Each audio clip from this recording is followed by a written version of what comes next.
From the station working for you, this is WRTV News at 11, streaming now.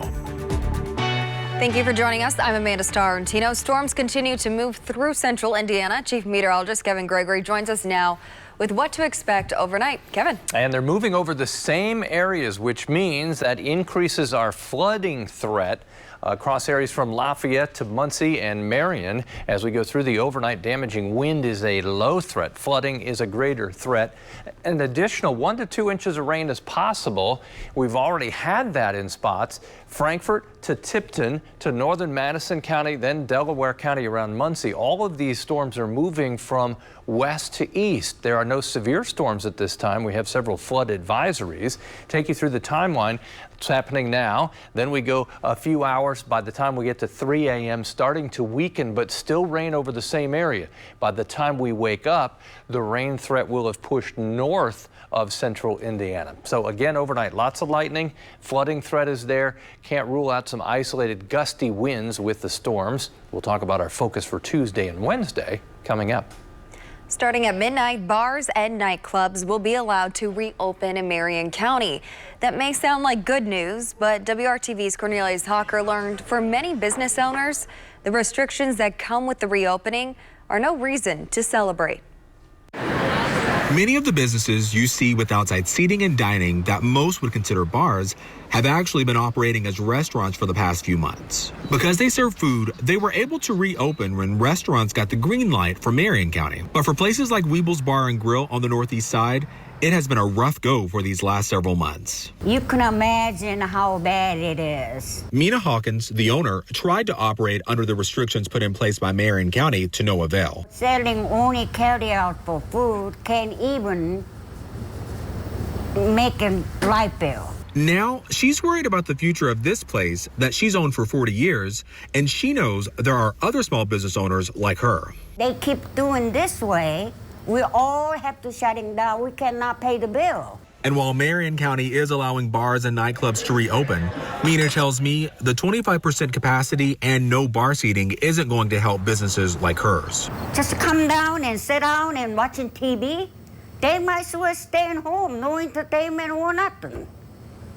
It's ridiculous. Mina worries her regulars have already found new places to go because her bar is so close to the county line where people can drive 10 to 15 minutes and not have to deal with the restrictions here in Marion County. Finally, property taxes are due in November, and Mina wants the county to come up with a way to help struggling business owners like her. I've been paying last 40 years for over $10,000 a year. How am I going to pay that bill? Working for you, Cornelius Hawker, WRTV. Marion County did have a grant program to help small businesses, but it is no longer taking applications.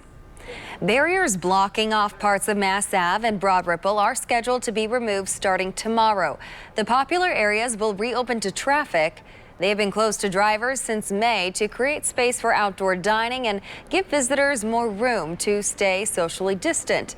The Department of Public Works says businesses that have expanded seating into parking spaces may continue to operate in those locations.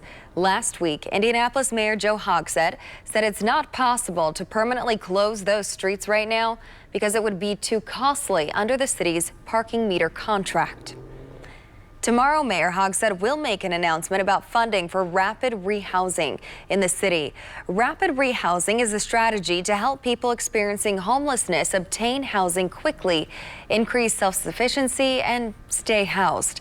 At 11:30 Tuesday morning, the mayor and local advocates will share how $7 million in CARES Act money will be used to provide rental assistance and other services to the homeless community. Homelessness has become a major issue as the city works to revitalize the downtown area as the pandemic continues. When it comes to the toll COVID-19 is taking on Hoosier lives, the State Department of Health is now reporting 3,144 deaths. 4 newly reported deaths happened between Saturday and Sunday. 596 new cases were reported yesterday. More than 100,000 total positive cases have been reported across the state since the start of the pandemic. Time will tell if Labor Day celebrations led to a spike in cases. It's something health experts were concerned about and warned about leading up to the holiday weekend. We saw a surge in patients after Memorial Day and our July 4th gatherings. I don't want to see that surge after Labor Day. It appears some people did not pay attention to that warning. Video and pictures shared with WRTV that you see here show young people crowded on double-decker rental boats on Lake Monroe Friday. The boat rental company released a statement saying the student-aged renters violated the company's COVID policy agreements, so their deposits were forfeited and future reservations were canceled. And a spokesperson for Indiana University says it is not clear if the people on the boats are IU students, but students who violate the university's directives on unsafe large gatherings off campus could be suspended or expelled. Universities around the country and state have added those types of restrictions and punishments in an effort to prevent the spread of COVID on campus. It's part of the new normal for college students. I walk by somebody I know and they're like, "Who are you?" And I was like, "I'm Hannah," because they can't recognize people with masks. Students at Marian University talked to WRTV about the current college experience. They are headed into the 4th week of the fall semester. Each day before arriving on campus, students have to complete a COVID-19 self-assessment on the Campus Shield app. If they are clear, they receive a 24-hour badge to enter their classes. Students say they want to be part of the solution, not the problem. I definitely am missing a lot more social interactions, but like I said, I'm trying to look at it as a positive way. You know, this is keeping me and people I care about healthy, and even the people I don't know healthy, so it's worth it. I was expecting to see a lot of people without masks on. Well, that wasn't the case. I show up and everybody has masks on. Marian provided people with masks, which is another thing that was incredible because, you know, some people may not have access to certain things. Marian made sure you had it.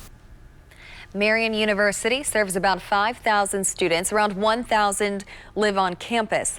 The university is offering 5 different ways to attend class: in person, online, remote, hybrid, or high flex, which gives students the option to attend online or in person. Labor Day traditionally kicks off the final stretch in the race for the White House with less than 2 months until Election Day. President Trump and Joe Biden gave campaign addresses today. ABC's Inez de la Cuetara reports the U.S. military took center stage.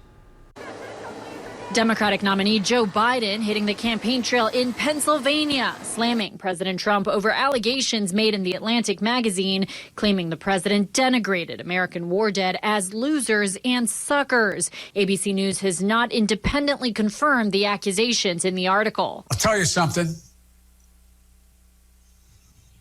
My beau wasn't a loser or a sucker.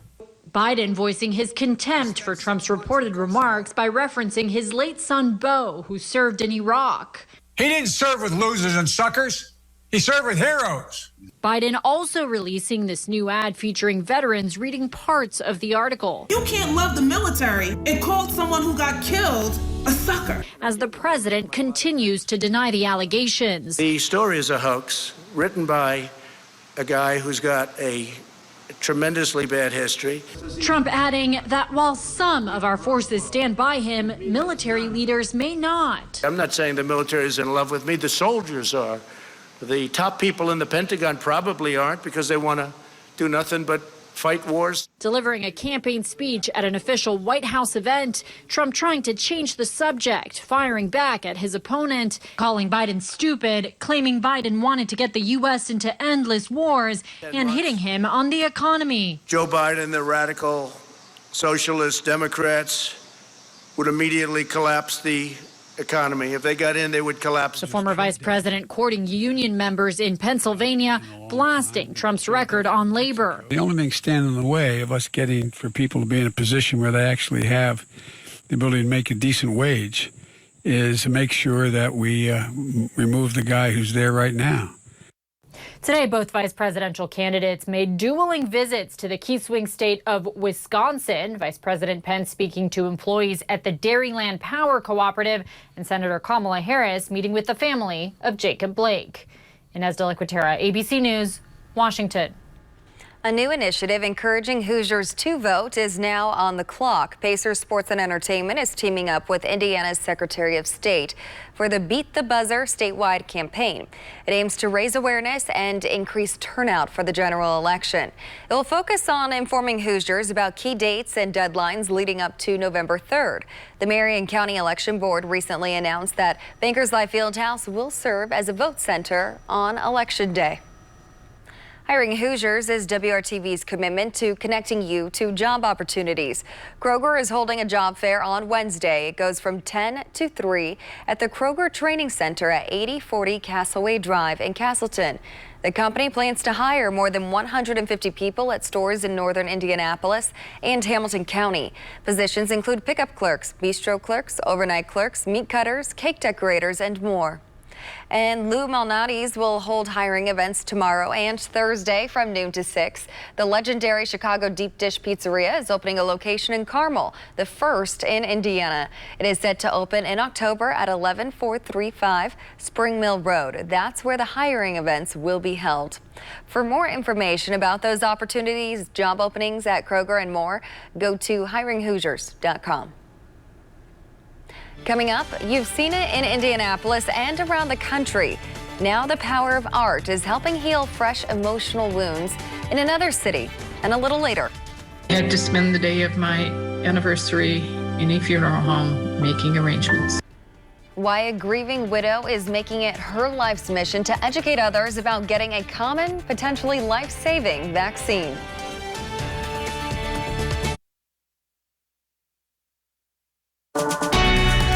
From the station working for you, this is WRTV News at 11, streaming now. Federal criminal charges could be dropped in the sinking of a duck boat that killed 17 people, including 9 members of an Indianapolis family. That's what a federal judge in Missouri is recommending. The captain, operations supervisor, and on-duty manager for the boat were all indicted in the case. A federal magistrate says the lake in Missouri, where the boat went down in 2018, is not considered a navigable waterway under federal law. He says the case should be handled in state court. Kenosha, Wisconsin is one of many cities across the U.S. at the center of protests. In Kenosha, a police officer shot a man in the back 7 times, sparking unrest. Scripps reporter Usher Qureshi shows how art is helping the community heal. One block away from where Jacob Blake was shot, Kenosha residents are determined to heal, one brushstroke at a time. All the downtown area was boarded up with plywood, and it was protected, but it looked like a ghost town. Francisco Loyola is the director of the Kenosha Creative Space, a nonprofit that connects artists to the community. He put out a call to artists in an effort to begin the process of healing by turning boarded-up businesses into works of art. Right now, we don't know exactly how many boards have been painted. What they do know is that artists have heeded the call from all over the country and even Canada to support Kenosha. Artist and activist Roberto Marquez traveled up from Dallas. After consulting with the Blake family, he put his brush to work. Guns drawn, police, children bearing witness to the blood tipping the scales of justice. It is Marquez's unflinching depiction of how he sees the event that thrust this city of 100,000 into the national spotlight. Some of the people, they might not gonna like it, but that's the reality. I mean, I didn't cause the problem. I'm just, painting with my brush. There are also students here trying to make sense of what has happened in their quiet community. We thought that it would be the best thing to take them out of these cages that we've been calling our homes and let them exert their energy, their passion, their desire. We've been very unified as of recently. High school junior Anaya Irvin says in a volatile time of uncertainty, this is one way to come together to mend some of the hurt. It's been very healing, honestly, because although we know it's not permanent, it's good to show how together we are at the moment. It may all burn down again next week. We don't know, but as of now, we're all together. We're all making art. We're all making Kenosha beautiful as we know it to be. In Kenosha, Wisconsin, I'm Usher Qureshi. Part of Market Street in downtown Indianapolis is scheduled to close tomorrow as work on a multi-million-dollar makeover gets underway. The Department of Public Works is improving the pedestrian area between City Market and the City-County building. The plan includes a raised pedestrian crossing, drop-off spaces, vehicle and bicycle parking. The $7.4 million project is expected to take about 14 months to complete. East Market between Delaware and Alabama will be closed during that time. Today, dozens of people took part in a Labor Day bike ride with a purpose. The community event called Nancy's Ride started at Tabernacle Presbyterian Church on 34th Street in Indianapolis, in the heart of the Mapleton-Fall Creek area. Organizers say this year's ride took participants through neighborhoods they may usually bypass. This year, we are focusing on some of the red-lined neighborhoods. So we're putting some social awareness to our rides, taking some people to neighborhoods that they may not go to otherwise. The all-inclusive ride raises money for Freewheelin' Community Bikes. The organization provides bicycles and mentorship to young people. Kevin. It was a good day to ride this afternoon. It's been a lightning show tonight, Amanda, especially north of Indy. These are radar estimates of rainfall over the last 24 hours, and you can see a solid 2 to 3 inches of rain, in some cases more than that in Tipton County. That's why I think there's very real possibility some localized flooding overnight tonight, as we see an additional inch, maybe 2 in some spots, because it moves from west to east. Now gradually, I think this line will drift to the north, but as it takes its time doing that, you get more rain over rain-soaked areas. Notice central and southern portions of the state not involved in this. The rain chances minimal there because the focus is a stationary front north of Indianapolis in the northern portion of the state. Again, the severe threat remains in the marginal category or low category. Damaging wind would be the main threat for many of the stronger storms, but I think the fact that we have the rain and the flooding threat is greater. I stopped just for a second. It's been pretty constant. The lightning anywhere from Lafayette to Muncie.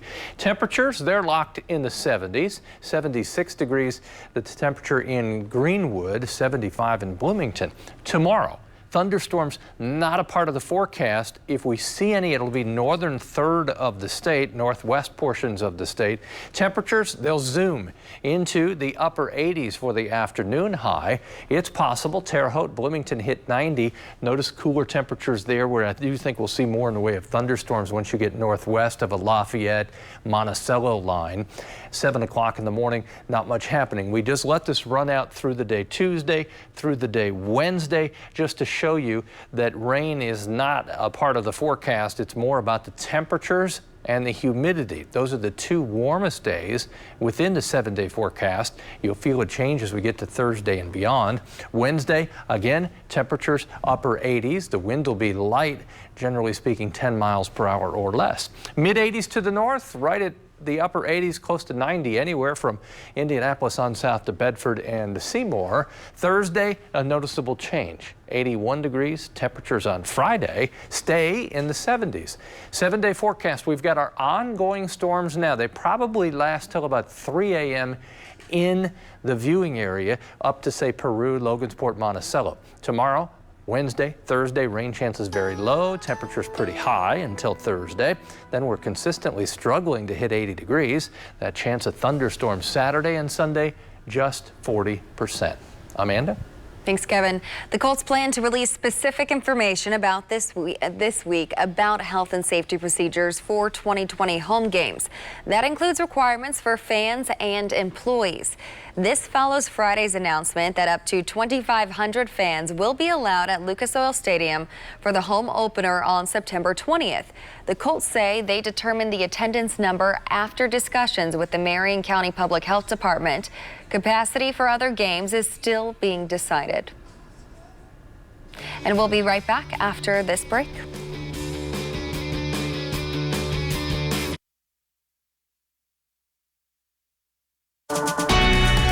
From the station working for you, this is WRTV News at 11, streaming now. We've told you about the possibility of a twindemic in the coming months. That means a bad flu season combined with COVID-19. New tonight, Scripps reporter Stephanie Stone shares one woman's personal mission to encourage others to get flu shots and why it's especially important this year. I became a flu widow at age 55.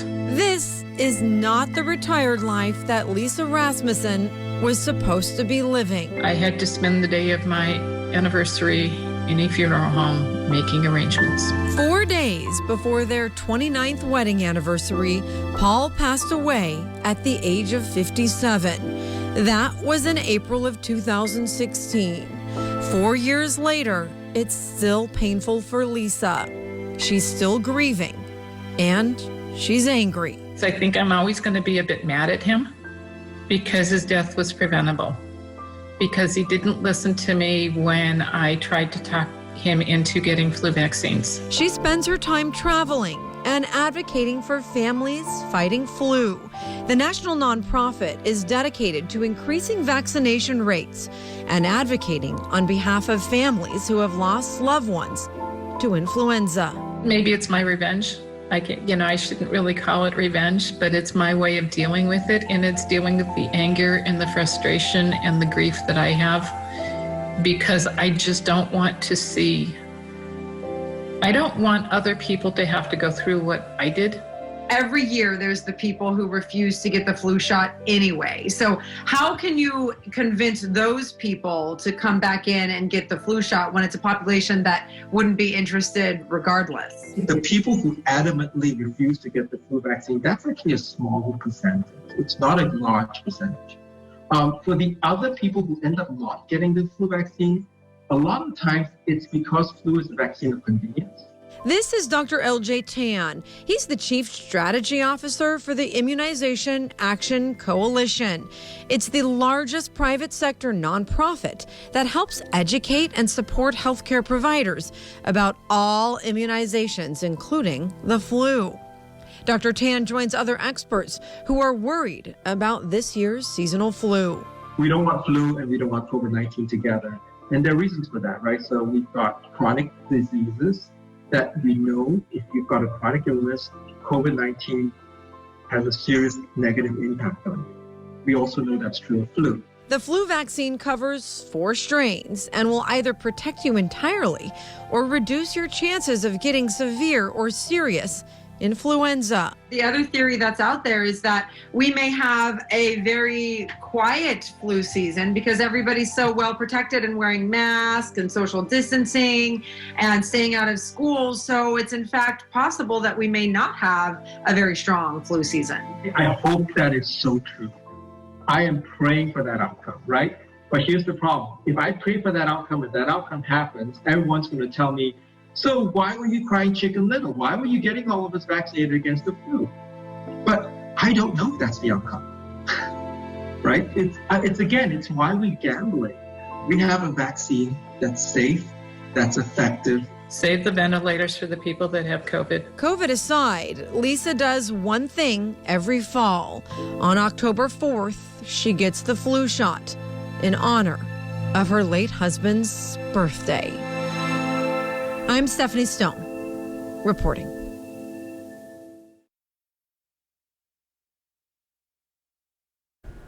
You can help empower children with the literacy tools they need to be successful in school and in life by donating to the WRTV If You Give a Child a Book campaign. The fundraiser goes through Friday. Go to WRTV.com/giveabook for more info. The rain is torrential. The lightning is constant from Lafayette east through Tipton to Muncie and Portland. Could be some localized flooding. Hot the next couple days, close to 90 degrees. Thanks for joining us. Good Morning Indiana starts at 4:30. Good night.